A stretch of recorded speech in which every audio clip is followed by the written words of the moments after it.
Sí, buenos días. Le damos gracias a todos los que están aquí presentes y a los que nos ven a través de las redes sociales. Les bendecimos en el nombre de Jesús. Pues traemos un mensaje que esperamos que sirva para edificación de nuestras vidas, que Dios nos habla a través de él. Al cual le he puesto por título el Dios de misericordia. El Dios de misericordia, que es un Dios santo. El Padre que está en los cielos es santo. El Hijo que vino a la tierra se encarnó y murió en la cruz y derramó su sangre para redención de nuestros pecados es santo. Y el Espíritu Santo que fue enviado para que nos guiara en toda verdad hasta el fin de los tiempos es santo. Nuestro Dios es un Dios santo, pero también es un Dios de amor y un Dios de misericordia. Esa es la primera parte. La segunda parte te la dejo para otro día. Nuestro Dios es un Dios de amor, de paz, de misericordia. Un Dios que es santo. Dios de amor, de paz y misericordia. Ahora, vamos a orar para que sea nuestro Dios el que guíe toda palabra que salga de mi boca. Vamos a poner esta palabra, este mensaje en sus manos y que realmente sea guiado por su Santo Espíritu. Sí, Padre, una vez más te damos gracias por estar aquí presente, sabiendo, Señor, que donde hay tus doctores, Señor, congregados en tu nombre, tú estás en medio nuestro, Señor. Nos ponemos en tus manos para que tú nos uses como un instrumento, Señor. Que cada palabra que salga de mi boca realmente sea guiada por tu Santo Espíritu, Señor. Y que sirva, Señor, para la edificación de nuestras almas, que sirva, Señor, para nuestro crecimiento espiritual. Te lo pedimos en el santo nombre de Jesucristo, Señor. Amén. Sí, me voy a basar en la Escritura, que es la que voy a leer. La tengo aquí porque tengo dos versiones de la Escritura. Traigo la versión Reina Valera y traigo la traducción del original del idioma hebreo al español. Tengo esas dos traducciones. Bien. La traducción Reina Valera, el Salmo 40, del versículo 1 al versículo 3, dice: pacientemente esperé a Jehová, y se inclinó a mí y oyó mi clamor, y me hizo sacar del pozo de la desesperación, del lodo cenagoso, puso mis pies sobre peña y enderezó mis pasos. Puso luego en mi boca cántico nuevo, alabanza a nuestro Dios. Verán esto muchos y temerán y confiarán en Jehová. Esa es la traducción Reina Valera, la versión Reina Valera de las Escrituras. Y en la traducción del idioma hebreo directo al español dice: estaba confiado y confié, de modo que él se inclinó hacia mí y oyó mi clamor. Él me alzó de a poco de las aguas turbulentas, del fango inmundo. Colocó mis pies sobre una roca, afirmó mis pasos. Puso en mi boca una nueva canción, un himno para nuestro Dios. Multitudes verán y temerán y confiarán en Adonai. Bien, traigo las dos versiones porque al leer en la traducción directa del hebreo al español me da una claridad mayor de lo que quiere decir este contexto. Me da una amplitud mayor, me da más luz de lo que realmente quiere expresar este salmo. Inmediatamente que leo este pasaje, pues surge la primera pregunta, que es el pozo de la desesperación. Bien, el pozo de la desesperación es un lugar no deseado, un lugar donde no hay firmeza debajo de los pies de la persona, un lugar de aflicción. Nos escribe estos salmos. Es un lugar también de inmundicia, un lugar de desesperación, un lugar en el cual no puedes salir por ti solo. Mientras más luches por salir, mientras más hagas por ti mismo, más te vas a hundir, más te hunde, más te contamina o más problemas trae a tu vida. Cuando leo la versión, cuando veo la traducción directa del hebreo al español, me da mayor claridad, por cuanto no solamente habla de un lugar tenebroso, que te da la impresión de que estás ahí por causa del pecado, porque la segunda pregunta que viene a la mente es: ¿cómo es que se cae en el pozo de la desesperación? Bueno, una es por causa de la desobediencia a Dios, por causa del pecado, pero la otra no, la otra es a través de la prueba. Habla de aguas turbulentas, aguas revueltas, turbulentas. Veo como algo que se levanta en contra de un hombre, algo que viene en contra de una persona, algo que viene en contra de un hombre de Dios. Veo dos causas aquí. Una es la prueba. Vemos a Job, un hombre justo que fue pedido para ser zarandeado y cayó en una prueba, cayó en un pozo de la desesperación. Vemos a este hombre que estaba confiado en quien era su Dios. Él confiaba en quien era su Dios, pero en medio de la prueba y en medio de la tribulación, en medio de aquello que le tocó vivir y pasar, cuando se quedó solo, cuando su mujer le dijo que blasfemara de Dios y renunciara a él, cuando sus amigos venían y le decían que se arrepintiera de todos sus pecados, porque eran demasiados los males que habían venido sobre la vida de este justo de Dios, de este hombre justo, este varón justo de Dios, y ellos decían, arrepiéntete, para que Dios tuviera misericordia de él y quitara sobre él el castigo, cuando no era así, era una prueba que este hombre justo estaba pasando. Pero él decidió, en medio de su aflicción, en medio de su prueba, confiar en Dios. No es lo mismo, aquí el Salmo nos muestra, no es lo mismo estar confiado en Dios, en saber quién es tu Dios, en saber quién es el Dios creador de los cielos y la tierra, en decir, yo sé en quién he confiado. Que en el momento cuando viene la prueba, en el momento cuando viene la desesperación, confiar en Dios y esperar pacientemente en Él. Porque solamente Él es el que puede librarte de la prueba que estás atravesando. Entonces, aquí vemos a este hombre que no solamente estaba confiado en Dios, sino también que confió en Él. Este salmo también, enseguida, cuando leo este salmo, me conecta con otros dos salmos. Este es un salmo que escribió David, este rey que Dios lo escogió desde que era niño, era un muchacho. Lo escogió porque el mismo Dios le revela al profeta que envía, que es Samuel, de que este hombre que él estaba escogiendo para ser el futuro rey de Israel tenía un corazón conforme a Dios y por eso lo estaba escogiendo. Entonces vemos que momentos después de haberlo escogido, ya cuando David derrota a gigante, ya cuando David pasa a ser parte del ejército de Saúl, pero cómo la fama de David hace que se encienda en Saúl una envidia y cómo Saúl comienza a sospechar de David y quiere matar a David, porque se da cuenta de que David va a ser el que lo va a sustituir, porque Saúl había desobedecido a Dios y Dios lo había descartado como rey. En medio de esto se desata una prueba en la vida de David. En medio de esta prueba, David escribe un salmo que es un salmo glorioso, del cual yo he hablado otras veces, que es el Salmo 23, que dice, Jehová es mi pastor, nada me faltará. Aquí vemos un hombre que está confiando en Dios, un hombre que ha confiado en su Dios, un hombre que tiene un corazón para Dios, pero que confía en Dios en medio de la tribulación, en medio de la prueba, de una prueba que está poniendo su vida en riesgo, pero que Dios lo guarde en todo momento. Y este hombre, este rey, porque ha sido ungido como rey, lo que todavía no está en el trono, este rey, él tiene una confianza absoluta en su Dios. Él espera en su Dios. Él sabe que su Dios, el que ha prometido, el que lo ha ungido como rey, él va a llevar a cabo aquello para lo cual él ha sido levantado por Dios. Y no en ningún momento desconfía, sino que se mantiene confiado, al mismo tiempo confiando en su Dios.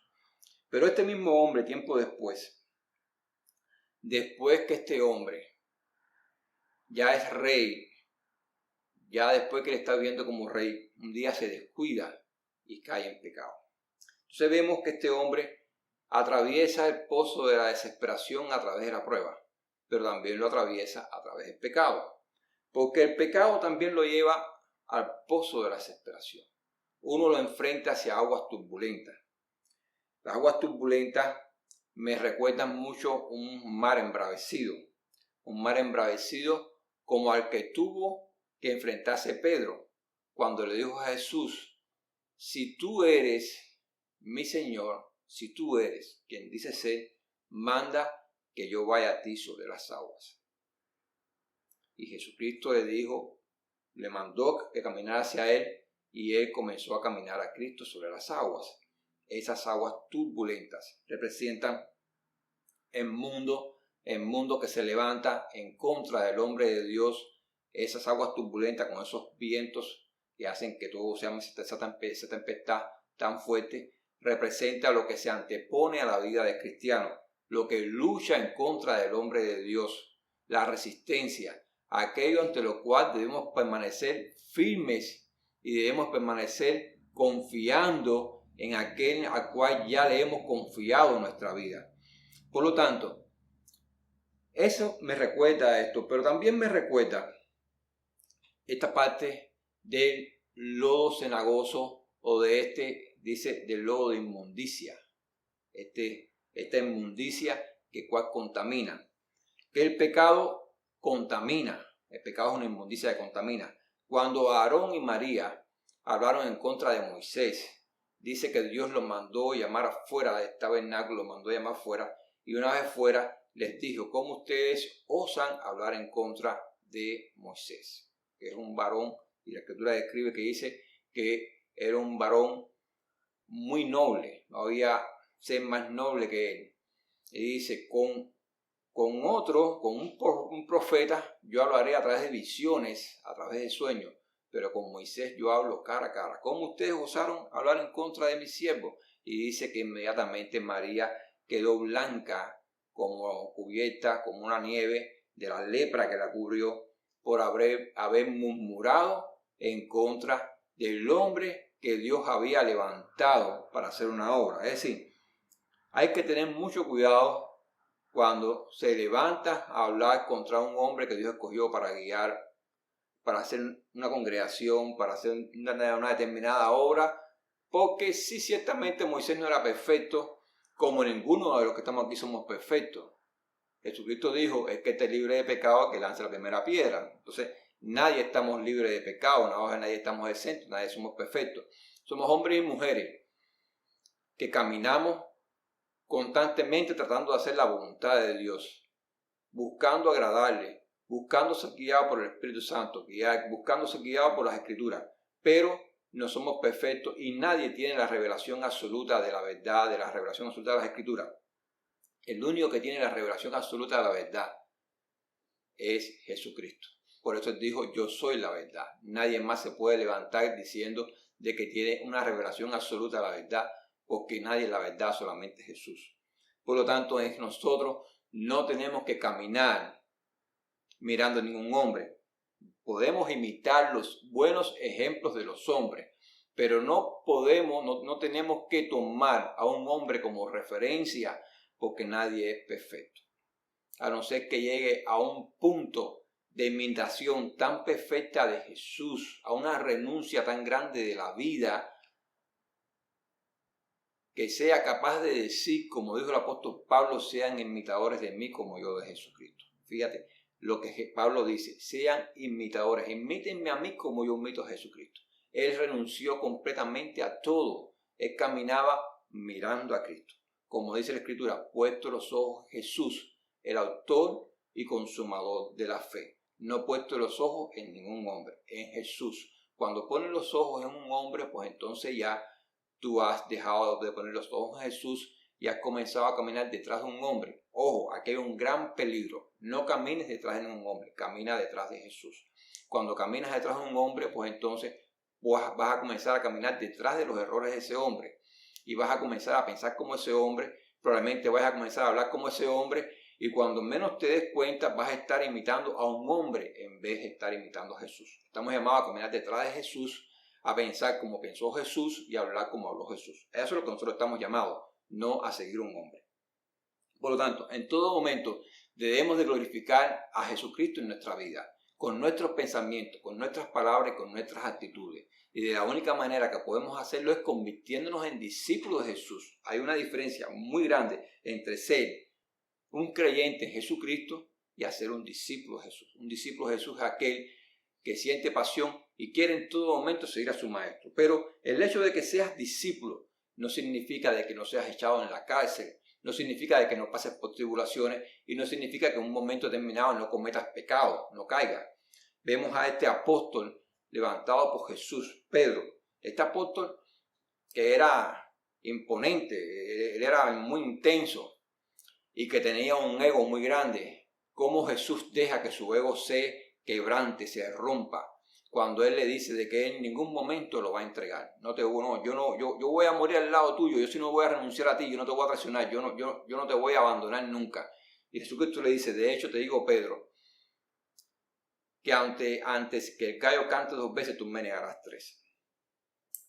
Y aquí vemos entonces cómo sucedió, literalmente la profecía se cumplió. Y Pedro negó a Jesucristo nada más y nada menos que 3 veces, en uno de los momentos más difíciles de Jesús, cuando estaba siendo vituperado, cuando estaba siendo escarnecido delante de todos los hombres. Ahí estaba él, ahí Pedro lo niega. Y cae Pedro, realmente cae, él siente su caída, siente que se desintegra por dentro. Y eso vemos después como Pedro entonces se retira y regresa a lo que era antes. Era un Pedro ahora que estaba verdaderamente en vergüenza. Su autoestima había sido dañada esa imagen de ese Pedro, que el líder, que todo el mundo tenía que mirar, que todo el mundo tenía que seguir, y que la gente sí admiraba y sí a Jesucristo, pero Pedro también era como un punto de referencia, ¿entiendes? Ese Pedro que es líder, que no se deja poner un pie delante, que no deja que nadie ponga una palabra delante, que inclusive cuando hablaba parecía que retaba a Jesús, y Jesús deja que sea quebrantado ese orgullo y que se desintegre, porque necesitaba un Pedro humilde, un Pedro orgulloso, altanero, envanecido. Necesitaba un hombre humilde, un corazón humilde, sencillo, para que se enfrentara a la obra realmente a la cual estaba llamado. Entonces, aquí vemos cómo no solamente caemos en el pozo cenagoso producto de la tribulación, sino también producto del pecado. Y cuando estás ahí, puedes estar un corto tiempo o puedes estar un tiempo largo. Todo depende de la persona que está en ese pozo. Lo que sí puedes estar bien seguro que es un lugar que no hay firmeza, es un lugar que tú no tienes cómo afirmarte, tus pies resbalan, tus pasos no están derechos, no puedes sostenerte en firme.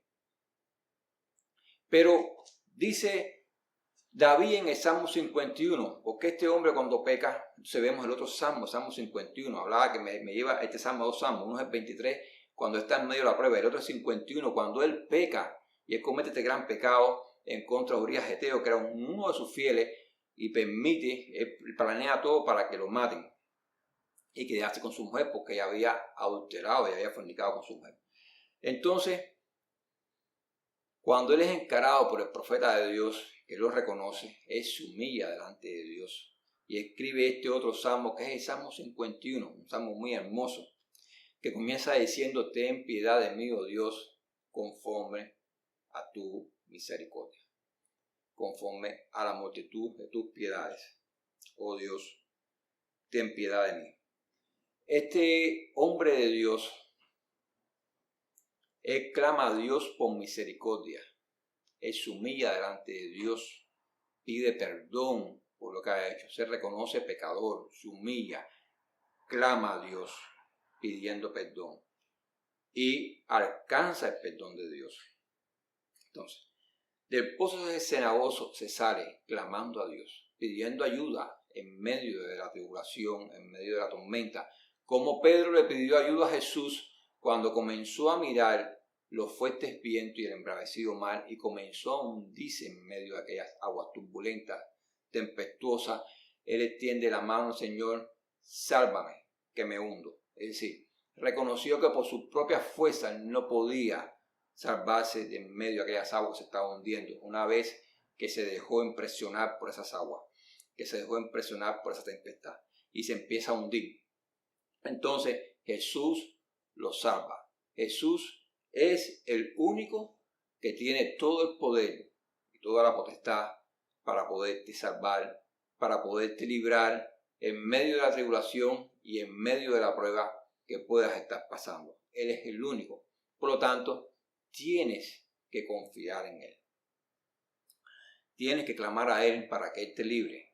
También Jesús es el único que te puede limpiar, que te puede redimir de tus pecados. En Dios es en el único que nosotros podemos alcanzar perdón para los pecados, a través de Jesús, porque Él es la ofrenda perfecta que Dios entregó a la humanidad para que seamos redimidos de nuestros pecados.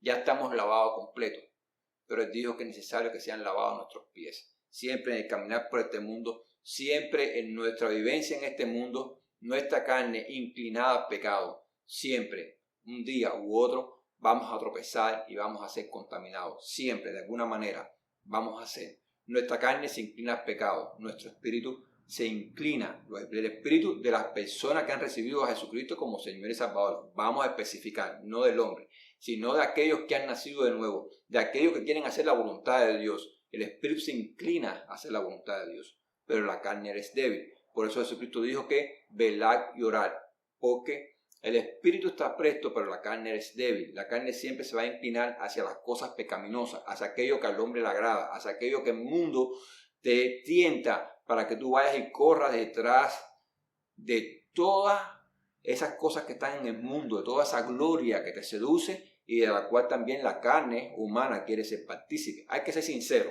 No hay que decir, no, yo soy santo, súper santo, yo no estoy, no. Sí, todo hombre es inclinado a las cosas del mundo. La carne desea, los deseos de la carne están a merced de las cosas del mundo. Lo que el espíritu, cuando nosotros nos mantenemos en oración y en comunión con la palabra de Dios y en comunión con Dios, entonces el espíritu es más fuerte que la carne y somete a la carne. Puedes someter a tu carne.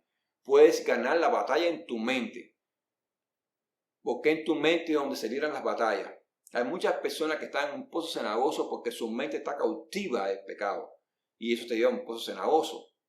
Y tienes que, por todos los medios, clamar a Dios para que éste perdone, para que éste redima, para que éste limpie, para que él venga en tu ayuda y él te saque la situación que estás pasando, para que él te libere. Porque por tus propias fuerzas no lo vas a poder hacer. No intentes que tú te vas a santificar por tus propias fuerzas. Eso es como intentar decirle a Dios de que tú eres bueno. Eso es como intentar de que sí, que tú puedes guardar toda la ley, hacer todas las cosas del mundo, tú eres bueno y ahora recíbeme porque yo soy santo. Estás en un gran error. No lo puedes hacer. Entonces, el único que te puede limpiar y el único que te puede perdonar a cada paso de tu vida es Jesús. Lo primero que tenemos que hacer es reconocernos que somos pecadores. Reconocernos que hemos pecado, somos pecados. Ser humilde delante de Él, pedir perdón y clamar a Él. Cuando haces eso, estás preparado para ser rescatado del pozo de la desesperación, para ser limpiado, para ser santificado una vez más. Estás listo. Tu Dios siempre te recibe. Dice la Escritura de que Él exalta al humilde. El que se humilla será exaltado. Esta es la condición principal. Al corazón contrito y humillado, dice David en Salmo 51, no despreciarás tú, oh Dios, al corazón contrito y humillado. Al que se humilla delante de su Dios, el Dios no lo va a desechar. Por eso es muy importante saber que cualquiera que sean las dos situaciones que tú has caído en el pozo, sea a través de la prueba o sea a través de tu mismo pecado, que solamente hay un Dios que es bueno, que es justo, que es santo, que es amor y que es misericordia, que puede venir en ti, puede venir en tu socorro y que te puede librar. Pero no solamente que puede venir, sino que está presto a venir. Yo no sé cuál es la situación que te ha llevado al pozo, ni tampoco sé qué tanto tiempo has estado en el pozo de la desesperación. Pero lo que yo sí sé es que existe este Dios que es vivo y verdadero y que tiene todo el poder para librarte y que su función precisamente es desatarte de toda ligadura de maldad, que es librarte de toda maldad, de toda impiedad y que es guardarte en Él y para Él. Esto es real y es lo más importante que tienes que saber. Ahora, la Escritura nos habla en este Salmo que Él te saca de ese pozo cenagoso. Pero ¿qué dice? Dice, entonces puso mis pies sobre peña. Habla en la Reina Valera.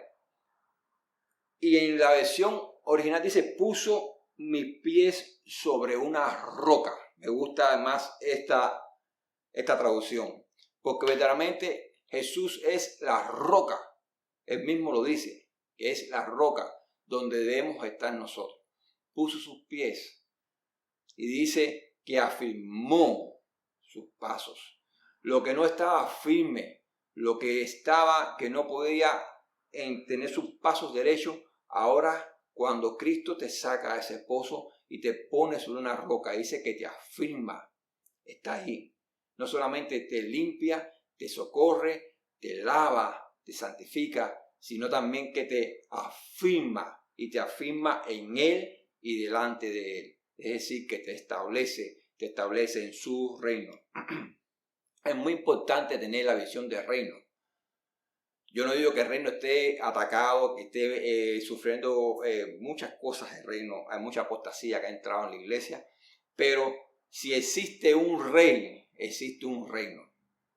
Y el rey dijo, ciertamente el reino de los cielos está entre ustedes. Entonces tenemos que confiar en esto. Hay un reino. La persona que rechaza la visión del reino está rechazando al rey. Y ese pensamiento solamente puede venir de Satanás, el diablo. Sí existe un reino y está entre nosotros y está aquí en la tierra. Es el reino de los escogidos de Dios. Es el reino de los que han rendido su corazón a Jesucristo y lo han aceptado como Señor y Salvador. Ese es el reino del Rey Jesús, el verdadero Rey. El Rey de reyes y Señor de señores. Somos un reino, somos parte de un reino. Gústele a quien le guste y pésele a quien le pese. No sé quién acepte el pensamiento y quién no lo acepte. Somos parte de un reino celestial para gloria para gloria de Dios Padre. En el nombre de Jesús. Gracias a su Hijo amado Jesucristo, que nos redimió con su sangre y que nos santificó y que nos ha apartado para Él. A través de esto pasamos a ser parte de un reino celestial. Eso lo dice la palabra de Dios. Quien lucha en contra de esto no está luchando en contra de un hombre, está luchando en contra de la palabra de Dios. No podemos torcer ni podemos ignorar los principios bíblicos. Quien haga esto no se está levantando contra un hombre, ni contra una cátedra, ni contra un pensamiento, se está levantando contra Dios. Si tiene algo, que vaya y se lo pregunte a Dios y que enfrente a Dios vivo y verdadero. A mí no. A Dios, que lo dice en su palabra.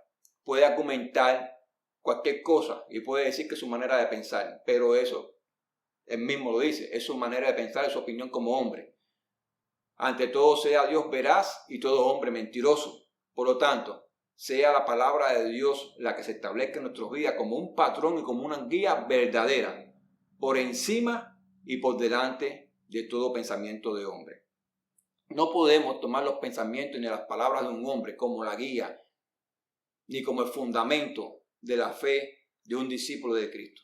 Tenemos que tomar la palabra de Dios, tenemos que tomar a Jesucristo como la guía y como el fundamento de un discípulo de Cristo, porque somos discípulos de Cristo, no somos discípulos de un hombre. Como dice Pablo en Corintios, cuando había disensión, ¿acaso murió Apolo por ustedes? ¿Acaso murió Pablo? ¿Acaso murió Cefa? Es Cristo el que murió, por lo tanto, a Cristo es el que hay que poner como fundamento, como la roca aquella donde se afirman nuestros pasos, donde estamos firmes y donde estamos establecidos en Él. Solamente es en Cristo.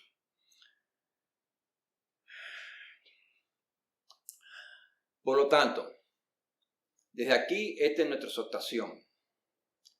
Todos un día hemos estado de cierta manera en el pozo de la tribulación, en el pozo de la desesperación. Es un lugar no deseado, ya sea a través de una prueba o ya sea a través de nuestras propias iniquidades, de nuestra propia desobediencia, de nuestro propio pecado. Todos un día hemos estado ahí, pero también todos estamos en la posición delante de Dios de ser rescatados. Este Dios de misericordia y amor no solamente está dispuesto a rescatarte, sino que Él desea rescatarte. Por eso envió a su Hijo Jesucristo, que hizo esta obra maravillosa en la cruz del Calvario, porque venía a rescatar nuestra alma, venía a librarnos de las garras de la muerte, para siempre, eternamente para siempre. Venía a llevarnos a un reino celestial, a hacernos participantes de un reino, a hacernos parte de un reino, de una nación celestial. Somos parte de una nación celestial. Siéntete dichoso, siéntete alegre de ser parte de un reino y de una nación celestial. No dejes que nadie que nadie, absolutamente nadie, ni siquiera tú mismo, te haga dudar de eso. Eres parte de un reino por la sangre de Jesús que se derramó en la cruz del Calvario. Y la sangre de Jesús que se derramó en la cruz del Calvario no es cualquier cosa. Es la sangre del Hijo de Dios que Dios entregó producto del pecado del mundo. Para que todo aquel que en Él crea no se pierda, mas tenga vida eterna. Así como Jesucristo, una vez que ya resucitó, se presentó en la playa, cuando Pedro había vuelto a sus andadas, cuando Pedro había vuelto a empezar a hacer lo que él era antes de que Jesucristo le dijo, sígueme, ahora vas a ser pescador de hombres.